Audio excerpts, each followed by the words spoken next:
All right, we're continuing our conversation on how to validate your idea. Again, this conversation is all about the steps that you need to take to start your business. First, you start with the idea. Next, you have to validate that idea. And this is the critical and key part for all the people who are aspiring entrepreneurs or entrepreneurs that are trying to get out of the gate, because you can validate your idea for free. Don't spend any time, money, resources, relationships on ideas that have not been validated. So that's why this part is so key. And we're going to continue talking about how you validate your idea today. We started the conversation yesterday on validation. We're going to continue it today. This is going to be a good one. You have to hear this. All right, stay tuned.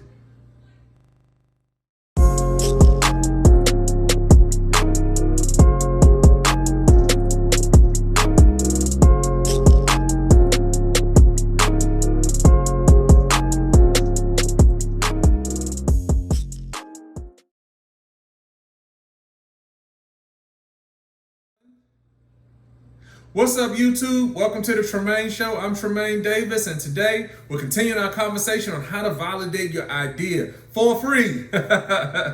Validation is one of those things that you can do without having to spend a bunch of money, without having to go, and do all these extra things, starting a Facebook page, spending Facebook ads, and just before you do any of that stuff. This is a key component for any entrepreneur, because here's the thing, entrepreneurs have ideas. That's just what we do as entrepreneurs. If you're somebody who likes, business and entrepreneurship and just thinking outside of the box, you're always thinking about something that could be potentially a business or a good idea or something that you see that's a problem that could be solved. You're always thinking about these things. So you need a framework, and this is why this is so important. You need a framework so that every time you have an idea or something that you potentially see could be a business, you have a way to validate it so that you're not spending a whole bunch of time, money, energy, and resources doing something that will ultimately not be successful. Now, at the end of the day, business is risky, and there's always going to be this percentage that your business will not work. But I think the best thing that you can do is be educated and have the information and knowledge so that when you start businesses or go into a new business enterprise, you'll do it eyes wide open instead of eyes wide shut. All right, so yesterday we talked about who is your target customer as far as how you validate your business. The first thing you have to figure out is who is that target customer. Then next thing you have to do, which is what we're going to talk about today, is figuring out what problem that you're solving for that customer. All right, so that's something that, again, should have already drawn you to this idea anyway. You should have already saw a problem in the marketplace, something that needed to be solved, an opportunity opening up in the marketplace because you see a segment of the market that's not being serviced properly, and that's where your idea came from. There isn't some product or service to service this, and I think that I can start a business that can hit this part of the market. And a lot of times it comes just from our personal experience. We'll be out at the mall, or we'll be out at a fast food restaurant or a regular restaurant, or we'll just be out in the world at the park just doing stuff in our regular everyday lives, and we'll say, man, we might get some bad service, we might get some bad food, we might get just a product or service that just is subpar, and then we'll just say, man, it would be great if XYZ. I wish that this company that I'm spending my money with would just do this, and this. And those are the ways that these ideas come about. This is how it starts. You're identifying a problem. So the second piece of it, after you've identified who your target customer is that you have to find out what problem you're solving for them. So, what problem is blaring? What problem do these customers have? What problems do the people that you've identified in your target customer group, what problems are they having in the market that you're going into? And again, sometimes you are your target audience. So sometimes you can just think about, well, if it was me, and I was spending money, I would want to do X, Y, and Z.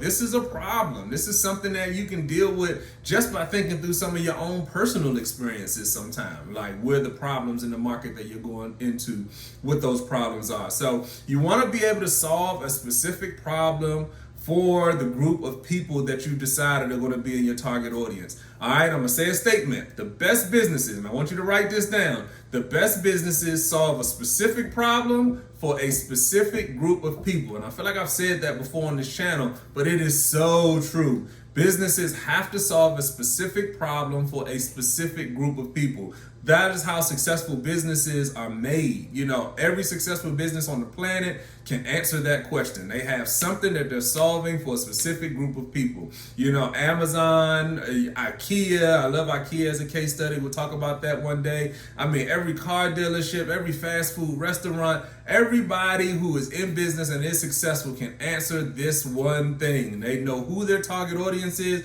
and they know what problem they are solving. You know, you think about like Dominos Pizza when they got started. You know, Dominos Pizza kind of started the whole, you know, delivery pizza revolution as we know it today. You know, and I think they started in Michigan. I want to say Ann Arbor or somewhere like that.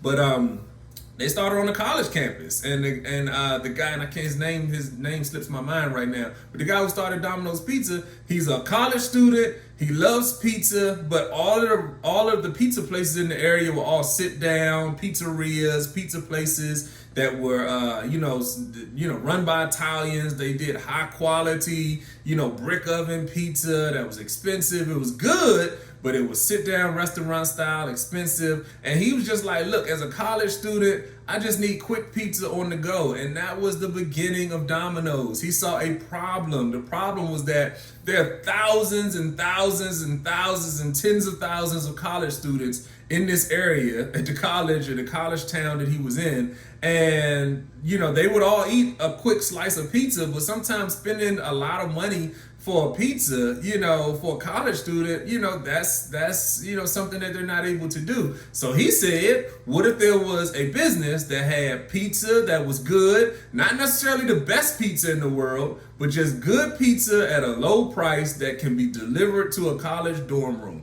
That was the start of Domino's Pizza. And then, as you know, they got into the whole 30 minutes or less thing. Domino's, if you don't get your pizza by a certain time, you get a free one on your next order, that type of stuff. And they just really kind of ramped it up and took it to the next level. But the starting of Domino's Pizza was the problem that there was no quick and inexpensive, low-cost pizza in the area where he started Domino's Pizza. It was a college town. He's like, all of these college students here, we could clean up if there was just quicker, cheaper pizza. We love pizza, but nobody's going to be a college student sitting down at a authentic Italian pizzeria restaurant every time they want pizza, so that was the start of Domino's. So how can you do that in your business? The idea that you have, I know you're sitting there as an entrepreneur, you've got an idea, you're trying to figure out how you want to bring this thing to market. The first thing you need to do is figure out who it's for and what problem is this idea, this product, this service, what problem is it going to solve and for who? Domino's Pizza said we're solving the problem of quick and inexpensive pizza for who? For college students. That was how he started Domino's Pizza.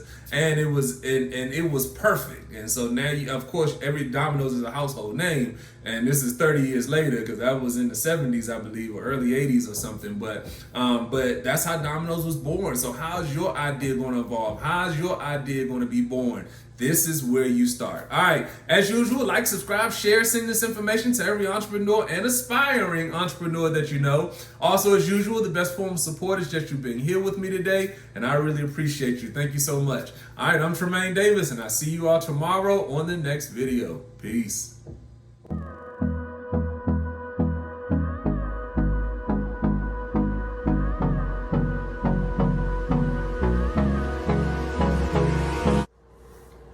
This video is brought to you by Davis & Davis Investments and Management, a full-service business solutions firm. So whether you need one-on-one business coaching or training, or whether you need business strategy development, or if you just need to learn how to shoot professional videos from your iPhone so you can move some of your content online, we've been helping businesses win for over 10 years. So click the link below, grab your free consultation to see if we're the right fit for you. So, thank you for watching our video and me check. Subscribe to the channel, click the button, and 2, 5. Bye! Hold on. Bye! Good job. TJ just told everybody to subscribe to the channel and look below and click the button. Good job, TJ. Bye. Bye.